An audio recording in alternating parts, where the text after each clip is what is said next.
Ryan, on Tuesday, America's Got Talent. Got a chance to display your work once again, much to the chagrin of not only the judges, the people in the audience, but everybody watching at home. You are America's sweetheart, Ryan. How does that feel? It's pretty nice. I was all over that damn episode. Yeah, America's Got Ryan Niemiller. Yeah, that was a lot of me. It was all you. I did not expect that. It was very cool. Like, it's still kind of like we talked about last time I was here. It's stressful because you don't know what it's going to look like until it airs. Like, editing wise? Yeah, that was the first time I saw all that, like how it actually was going to be presented. So wow, so you were nervous when it was going. Oh, absolutely. I was terrified. So because Ryan Niemiller visited us a few weeks ago, and he lied right to our faces, said he didn't know what was going to happen. Oh, I knew exactly. He lied to us. But I don't hate you guys, but I don't like you enough to not lie to you. That's what I'm saying. We get it. Non-disclosures. Whatever. We'll take everything you've ever had. Yeah, I get it. Did they make you sign one of those? Oh, absolutely. And what was in it? What if you did tell us? What would they take? Like pretty much they would take the rest of my fingers, which is real. And I can't chance that. I can't chance that. All right, it's too risky. For those listening at home who might not know, can you explain why that joke is so hilarious? I'm a human lobster. That's about it. That's kind of explains it. From the elbow down, it's a nightmare basically. That's what's happening. But yeah, I don't have all my digits. And this is you were born this way. Yes. It was it's a physical disability that you have that you've worked into a beautiful way to not only thrive but dominate in this world that you live in when others might not be able to do it. So I think you are, and I think I like that America's Got Talent kind of understands this too. Not only are you one of the funniest humans I've ever heard in my entire life, you're also representing something that isn't represented a lot. And I think that is a fucking awesome thing for you. Do you feel like that type of pressure now that you're you're definitely somebody that little kids are looking up to right now for sure? A comedian's never won America's Got Talent before. Nope.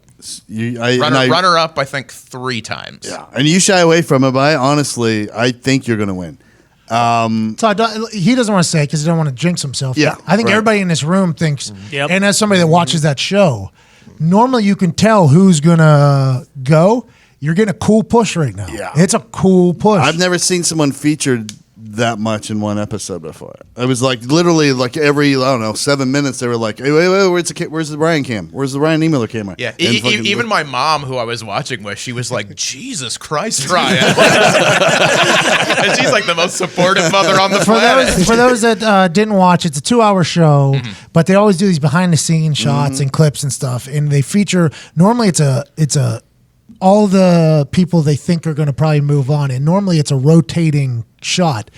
This time Ryan got a lot of love, and it was like it's not normal because they're trying to introduce you to everybody before the thing even starts. They're trying to get the crowd to be like, oh, we like this guy a lot. He's cool backstage. He's great on. And then your story was shared a little bit too, which I didn't know that your dad and you shared a love of stand-up comedy. Yeah, that was that and the Cubs. Those were the 2 things that. Let's go. And he obviously has passed away, but you made a comment that like, I think my dad would have enjoyed seeing me on TV.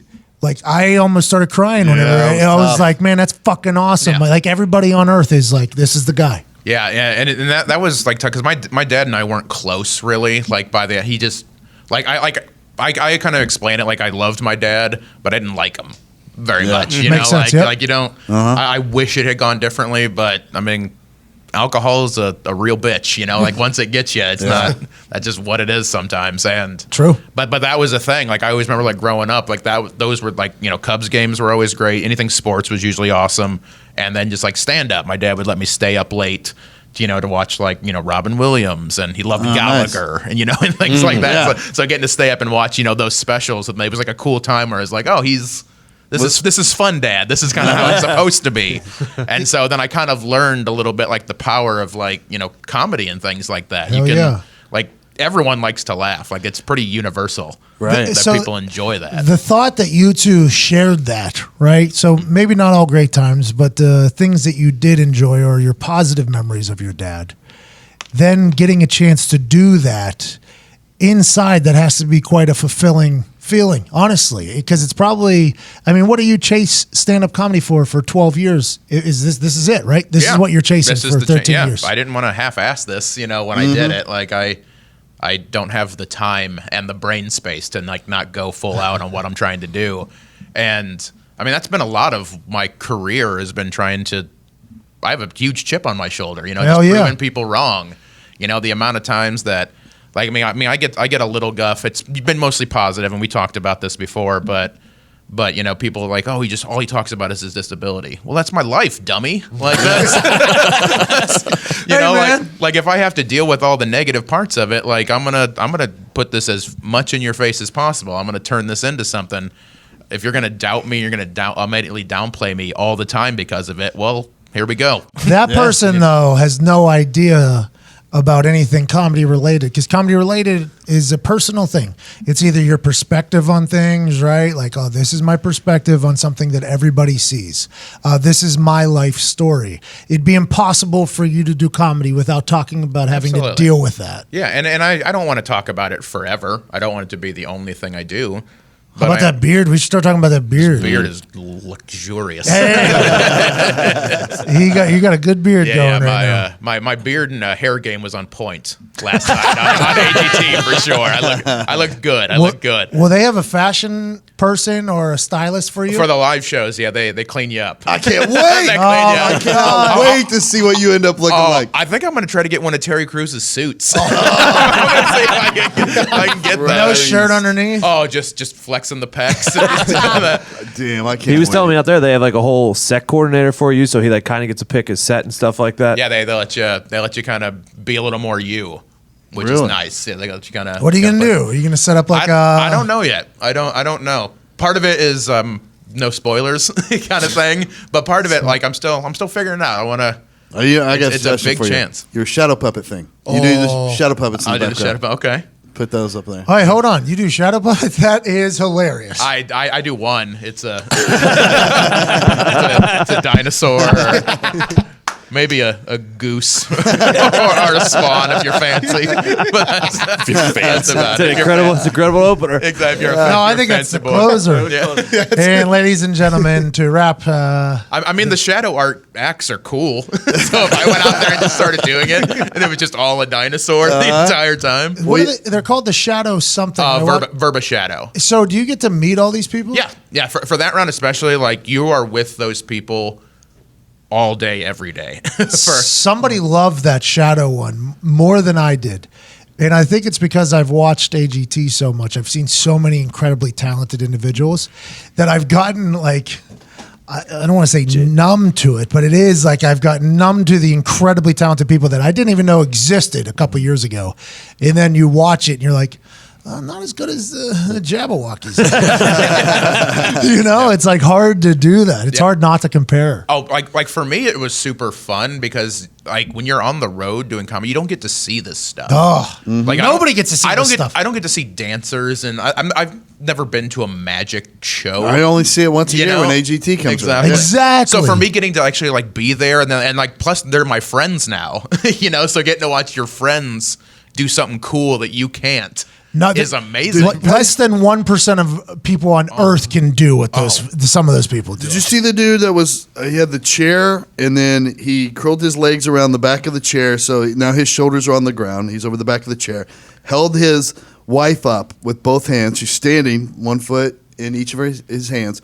Did a fucking setup, so he's planked now in the chair, and then goes to a full standing position with her on top of the chair. Yes.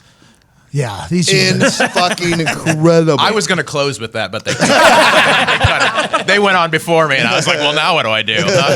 Is there any, because granted, you said you didn't know the editing.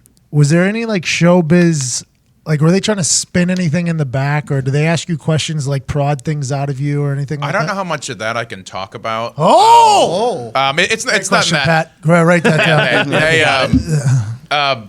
I will say they let me be genuine. Nice. So okay. I can't speak for anyone else. Everything I said and did was as genuine as I could possibly do.